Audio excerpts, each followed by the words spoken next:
খুবই ভালো একটা দিক। দেখেন যে ওরা ৩ জন খেলার ভিতরেই আছে, আর প্র্যাকটিসের চেয়ে তো খেলাটা অনেক ইম্পর্ট্যান্ট। আর আমি মনে করি যে যেহেতু ওরা খেলার ভিতরে আছে আর সিমিলার কন্ডিশনই আছে ওয়েস্ট ইন্ডিজেরই, আর ওরা টিমের সাথে জয়েন করবে এবং আশা করি যে ওদের কন্ট্রিবিউটটা অনেক ইম্পর্ট্যান্ট। যেহেতু সৌম্য ভালো খেলেছে, এটা আমাদের টিমের জন্য অনেক বিরাট অ্যাডভান্টেজ থাকবে এবং আমাদের টিমে আরও যারা আছে ইয়াং প্লেয়ার, তাদের জন্য অনেক অপরচুনিটি থাকবে পারফর্ম করার জন্য। কারণ আপনি দেখেন যে এখন অনেক কিন্তু কম্পিটিশন, যারা এখন ইনজুরিতে আছে বা বাইরে আছে, এই জায়গাগুলো যদি ওরা ভালো খেলতে পারে, এন্ড অফ দ্য ডে আমাদের টিমের জন্যও ভালো হবে, ওদের কেরিয়ারের জন্যও ভালো হবে।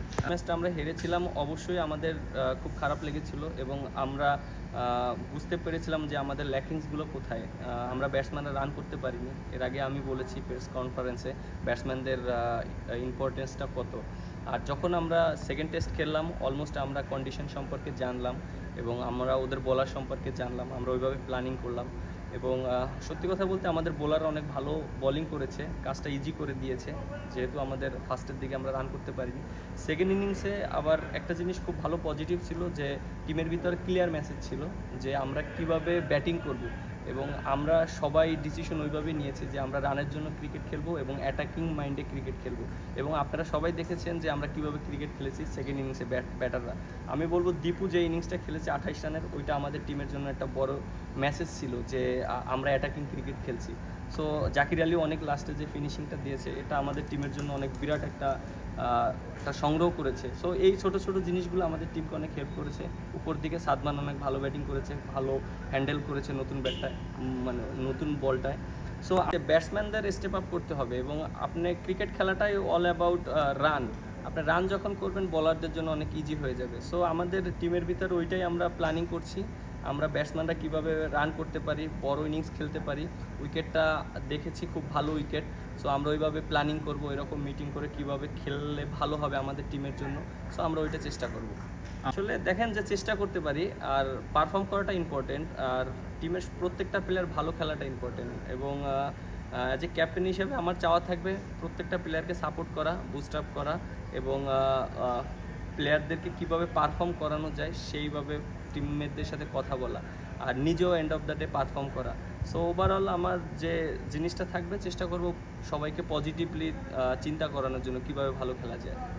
দেখেন যে আপনি যেটা বললেন যে ওয়েস্ট ইন্ডিজে এর আগে আমরা যখন সিরিজ খেলতে এসেছিলাম ওডিআই, আমরা অলমোস্ট ম্যাক্সিমাম ম্যাচে জিতেছি এবং সিরিজগুলো জিতেছি।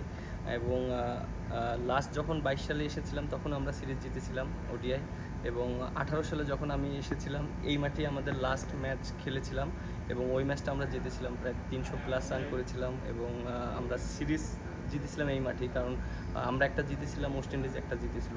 সো ওভারঅল আমি যেটা ফিল করি, অবশ্যই আমাদের টিমের ভিতরে এটা চ্যালেঞ্জিং, কারণ অনেক প্লেয়ার নেই, অনেক প্লেয়ার ইনজুরিতে আছে। সো আর একটা জিনিস যেটা, যারা প্লেয়ার আছে তাদের জন্য একটা অপরচুনিটি।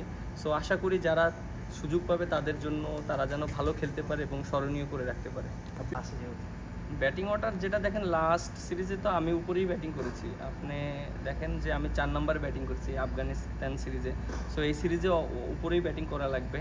আর যেহেতু আমাদের রেসপন্সিবিলিটি অনেক বেশি, যারা অনেক দিন ধরে ক্রিকেট খেলছি, বিশেষ করে আমি আছি, তারপর লিটন দাস আছে, সৌম্য সরকার আছে, রিয়াদ ভাই আছে এবং বোলিং ইউনিট থেকে তাসকিন আছে, তারপরে আপনার তানজিম সাকিব আছে, খুব ভালো বোলিং করছে। ওভারঅল আমাদের সবারই রেসপন্সিবিলিটি নিতে হবে। একটা ম্যাচ জিততে গেলে প্রত্যেকটা প্লেয়ারেরই ভালো খেলতে হয়, 1-2 জনের পারফরমেন্স দিয়ে কখনো আপনি ম্যাচ